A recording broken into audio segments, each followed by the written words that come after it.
welcome back to the Squared Circle podcast. Andy here. Joining me now is a former multi-time Impact Knockouts champion. She's a former Impact Women's Tag Champion, AAA Reina de Reinas champion as well. Arguably the greatest female professional wrestler of all time and a Captain America fan. I'm loving this. It's the Virtuosa, Deonna Purazzo. Deonna, how are you? I'm great. How are you? I'm very good. We won't tell anybody that's the second time we tried to do that intro. Your Uh, secret is safe. Brilliant. And of course, now it's not. Uh, Big news coming out, of course, Impact is coming back to the UK in October for the UK tour. How exciting is it for you to be coming to these shores nearly 8 years after the last time? I'm so excited. The last few years, it's always been asked like, what else do you want Impact to do? And for me, it was always go back to the UK.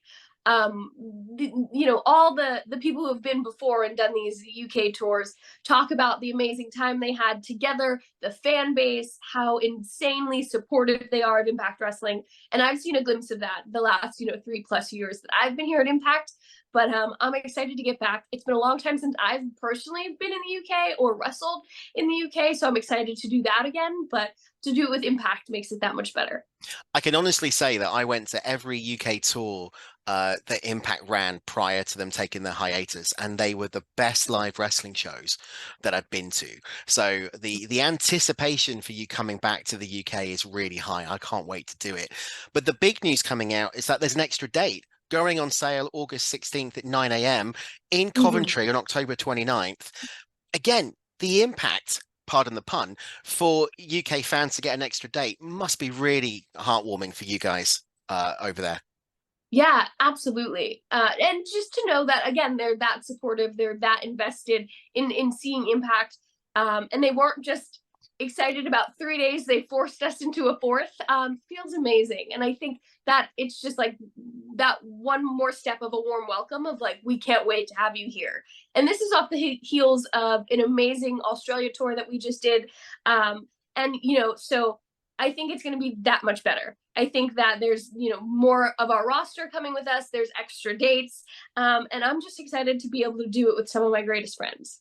What do you think you're going to be doing? Are you going to be going for the Knockouts Championship Ooh. against Trinity, Naomi Trinity in the UK? Um, I'm hoping that I'll be a four-time Knockouts World Champion at that time.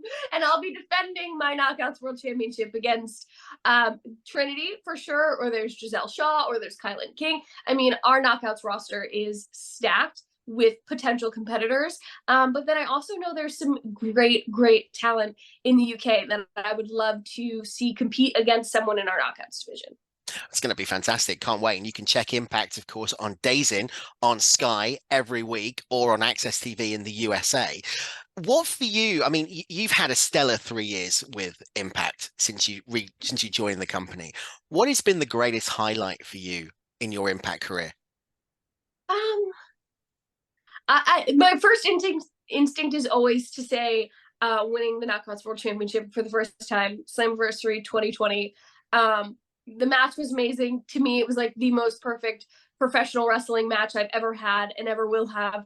But then I also think just like it's personal for me because prior to coming into Impact, I was just in a really weird space of like, did I still want to wrestle? Did I love wrestling anymore? I've had to do a lot of like personal like mental health work and like figure out who Deonna Purazzo wanted to be outside of wrestling and realizing that I'm not just the wrestler. There's so much more to me and finding hobbies outside of wrestling and things like that. So I think the biggest personal victory for me, yes, is becoming, a 5-time world champion. It's being able to be the front and center of our entire company and doing these media tours and traveling the world, waving that Impact Wrestling banner. But I think for me, it's also like rehabbing my career, but also Deonna as a human being.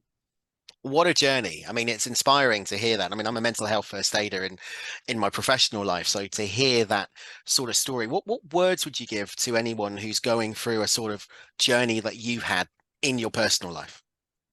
I think I would tell them, well, first and foremost, it's if you need help to get the help. There's no shame in saying like I'm not okay and I need someone to help me because I've had to do that multiple times, and just having an unbiased person in therapy was the best thing I ever did for myself. But so that's the first thing, is like get help if you feel like you need help. If you have this inkling that says like I need something, find what that thing is and do it, because it's going to make every aspect of your life better, and pieces of your life that you don't even know could be better will be better for it.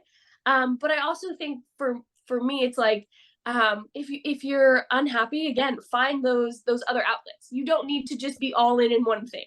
And I've been fortunate enough in my career to, and with Impact Wrestling, have the flexibility to say I'm going to go back to school and I'm going to get a college degree, or I'm going to use those credits that I have and substitute teach. And you don't need to be all in one thing all of the time. Find other interests, other hobbies, and be able to decompress and turn off and relax a little bit.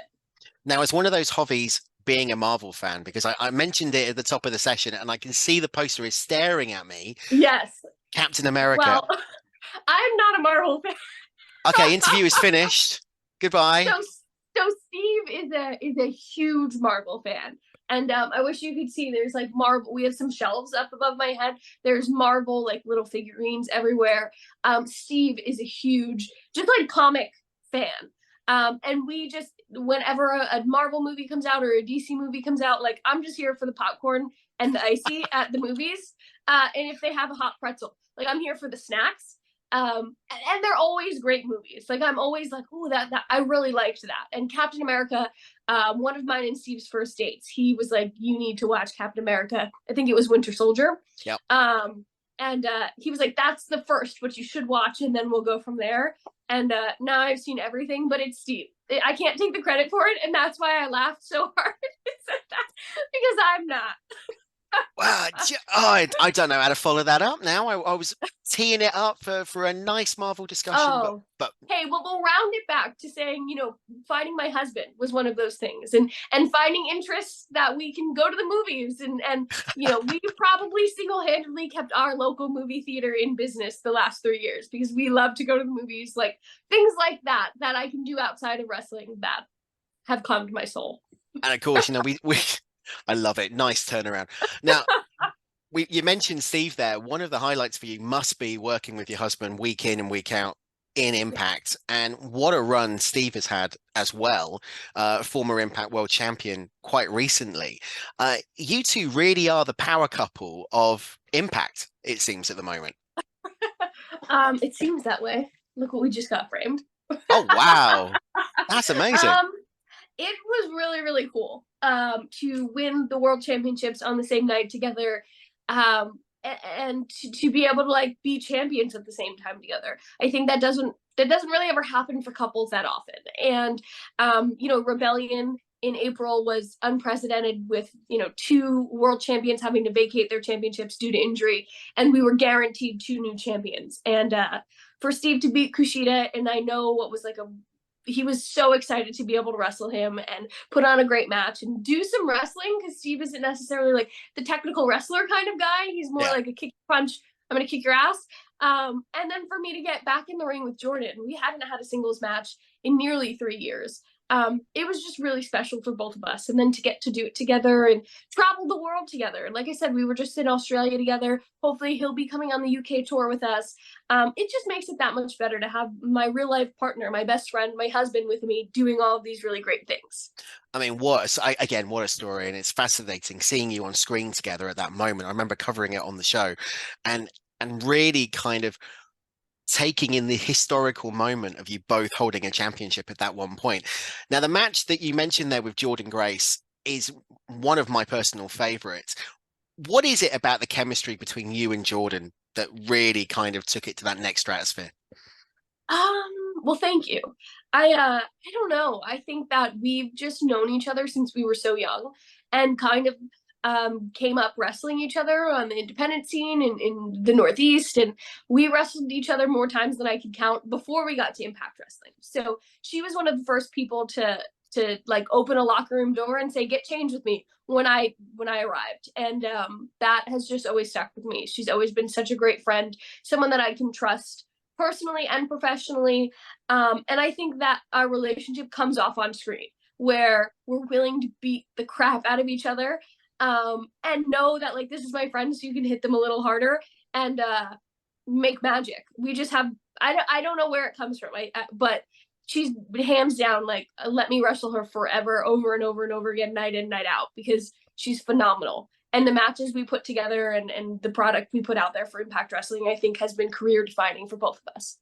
Absolutely. I would really agree with that. And I also think the career defining moments for you with Mickie James, uh, Bound for Glory, one of the best matches, I think, in Mickey's career, going Thank up you. against you. It was tremendous. How do you feel when you hear fans and critics going, you really are the GOAT, you really are the greatest of all time? But like it makes me so happy, but I don't feel that way about myself. So it's always like I'm the worst compliment taker ever. Just professionally, personally, like I don't take compliments well. But and I also am my worst critic when it comes to my wrestling. So I watch things and I hate 99.9% of everything I do. So to hear like, oh, whether it's Mickie and I at Bound for Glory or Jordan and I at Rebellion, or I had this match with Taylor Wilde on Impact. Like 9 times out of 10, I hate that match. And when someone's like, "It was my favorite, it's the greatest," and I'm like, "Oh, okay." Like, it takes me back, and I'm like, I have to just appreciate that my opinion doesn't matter in what I do. It's the fans that have made me as successful as I am, and the fans who have propelled me to where I am. And your opinion matters way more than mine does.